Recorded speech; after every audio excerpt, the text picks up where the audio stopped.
welcome to a new monthly series I've been wanting to do for a while called Everything I've Watched. I've been seeing other movie critic YouTubers making similar videos, and this sounded like a good way to talk about every single film I watched each month, even if I don't get to do a full review on it. If I do have a full review for a film, I'll link it down in the description if you'd like a little bit more of an in-depth look. I'll also be ranking these in a worst to best pattern, meaning I'll talk about my least favorite film I saw this month first, then end with my favorite. Simple enough?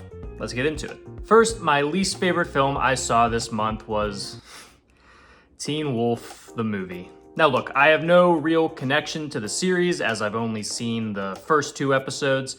My wife, on the other hand, was a bit more familiar, so we kind of threw this on as a joke. And while my expectations were practically non-existent, holy hell, this was still absolutely terrible. Even with little understanding of the show, it's painfully obvious how cash grabby this movie turned out. It's got a boring and contrived plot, actors whose best performances are behind them and are just looking for a fat check, special effects so terribly dated that I thought I was watching an old episode of Goosebumps, a generic score that constantly peaks over characters' dialogue, and a hell of a lot of editing and consistency blunders. This is just all around not a good movie, and I honestly can't even imagine the fan service, if you can call it that, makes up for how lazy and uninspired this is. What I remember about the show seems like Breaking Bad compared to this. If you're a fan of the show, you probably deserve better. I'm not even a fan of the show, and I know I deserved better. Next up is Jung-E, a 2023 Korean sci-fi film from director Yoon Sang-ho,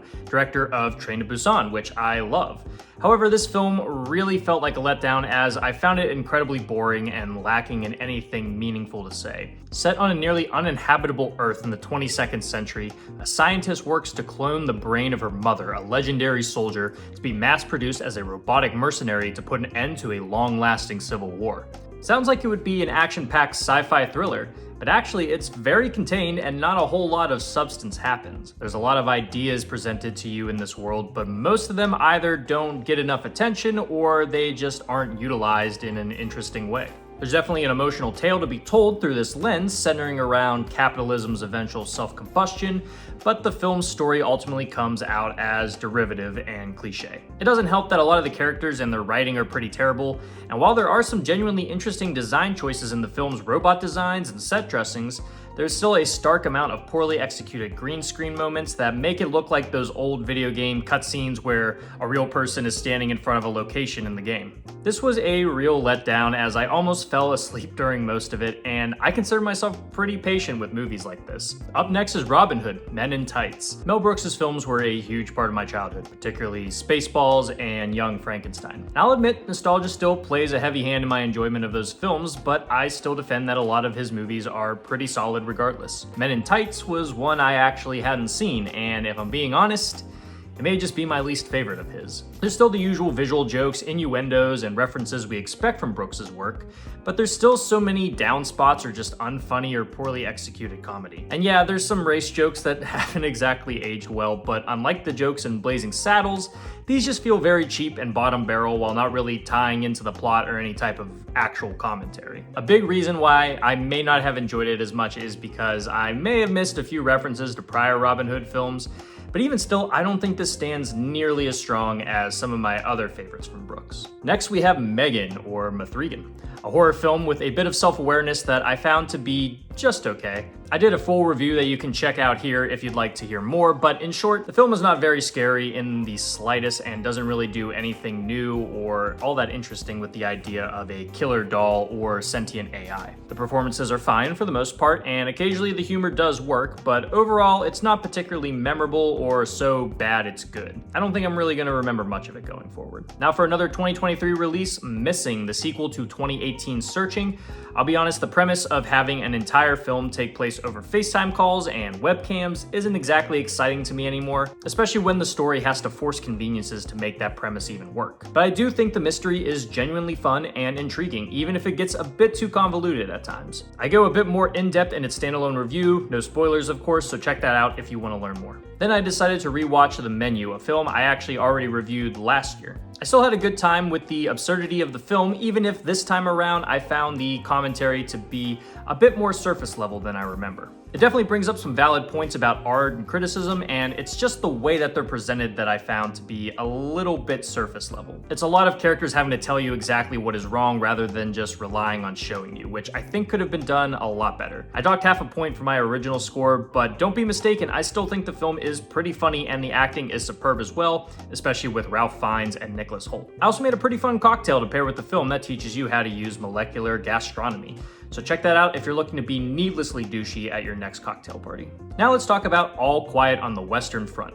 The German war film absolutely swept the Oscar nominations this year, coming just behind Everything Everywhere for most nominations. This film has been available on Netflix for a while now, but honestly, I've been putting it off because war movies just don't do much for me nowadays. What I am happy to report on is that it is an incredibly well-made war film, and man, is it also depressing as hell. The thing that stood out to me the most is how it portrayed the vicious machine of war, chewing up and spitting out 1 million or so soldiers before cycling in fresh recruits and doing it all over again. That machine motive is also reflected in the score, as the main theme has this very industrial hum to it that kind of reminded me of the theme from Annihilation. These themes are brought full circle in a pretty smart way that actually elicits some genuine emotion.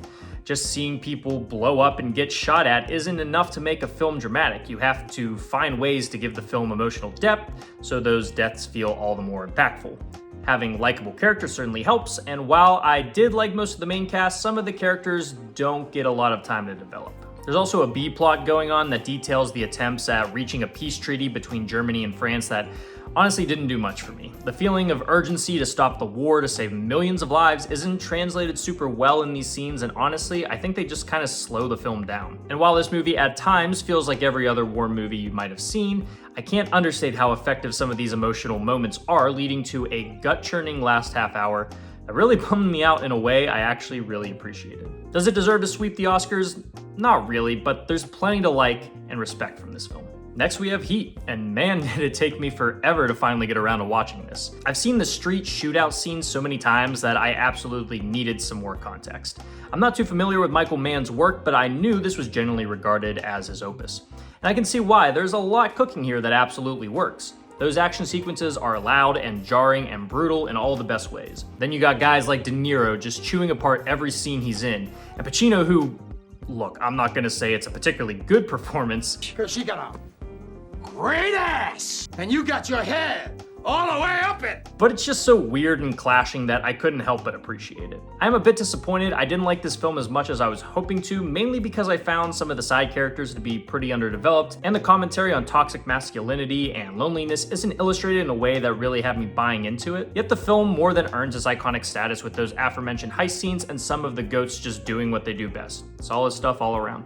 I wasn't even aware of this next film's existence until late last year, and man am I glad I got around to watching it. Strange Days is a 1995 sci-fi crime thriller directed by Catherine Bigelow, and I'm shocked it's not talked about more. It follows an ex-cop turned street hustler that peddles discs containing memories that people can relive thanks to some high-tech headgear. He eventually comes across a disc containing a twisted murder, and he takes it upon himself to try to solve it, right as the world is about to enter the new uncertain millennium, aka the year 2000. This is so 90s sci-fi in some of the best ways, with its grimy, near-dystopian setting filled with neon lights, copious amounts of sex and drugs, and militant police forces pushing their own agendas. Like some of the best sci-fi films, it manages to take a world that seems far out of reach, even if it does take place in 1999, and making it feel more closer thanks to universal themes that still ring true today. His lead performances are spectacular, with Ralph Fiennes and Angela Bassett absolutely killing it in this weird world, which lets me forgive some of the not-so-spectacular side characters. Yet the script is so smooth, so witty, that I honestly find it hard to believe some of this dialogue was written by James Cameron. I also want to put some emphasis on Bigelow's directing, particularly when it comes to the action. In my opinion, she is incredibly underrated when it comes to action directing, nailing everything from gunplay to car chases to hand-to-hand scraps, opening with a flawless POV robbery scene that blows some more modern scenes of this format completely out of the water. It has some questionable content that was more commonplace at the time, but still, this is a very undervalued gem that I hope you'll check out. It's on HBO Max now if you want to give it a watch. And finally, my favorite movie I saw this month goes to, in my utter shock, Puss in Boots: The Last Wish. I had some decent hopes for this film after I saw the new animation style in the trailer, but my god, I was not expecting this to be not only the best animated film of 2022, but one of the best of the last decade. Seriously, this movie is more or less the complete package. The animation is gorgeous to look at, swapping between more conventional 3D animation to a lower frame rate style when it comes to action, very similar to Spider-Verse. Why I like this approach is because the lower frame rate puts more emphasis on the poses the characters make while fighting, which in turn gives each move and hit more impact. Moving away from the more realistic style from the first film was definitely a good decision, as it allows the film to be a lot more colorful and dynamic with its designs. As for the characters, well, it actually made me care about Puss in Boots, which is something I couldn't really say before. Antonio Banderas is expertly suave and cocky, but the story also injects the character with humility and hubris in such a mature way. But who really steals the film are the villains, the first being Big Jack Horner, voiced by John Mulaney. There's no real depth to this character, he's just a big asshole Mulaney plays hilariously well. But then there's also Wolf, aka Death himself, voiced by Wagner Moura. I can't remember the last time a kids movie had a villain this cool, from the design to the voice to how he's presented in such a menacing way. His always watching, always following demeanor is pretty chilling and really plays into the film's surprising maturity. Death is a heavy centerpiece of this film, both in a literal sense, as we actually see quite a few people straight up die here, but also in a thematic sense. The film's central theme of making the most of the one life you have and not fearing death was surprisingly well executed, not feeling like it was trying to nail it into your head, but rather give you something to think about. So yeah, I can't sing this film's praises enough. It's funny, stylish, and highly entertaining. You'll definitely want to check this one out. Oh, and I also saw Infinity Pool, but I'm saving that for its own review coming very soon. And that's all the movies I saw this month. As for TV shows, I watched both seasons of White Lotus and enjoyed both, though I think I enjoyed the second season maybe a little bit more.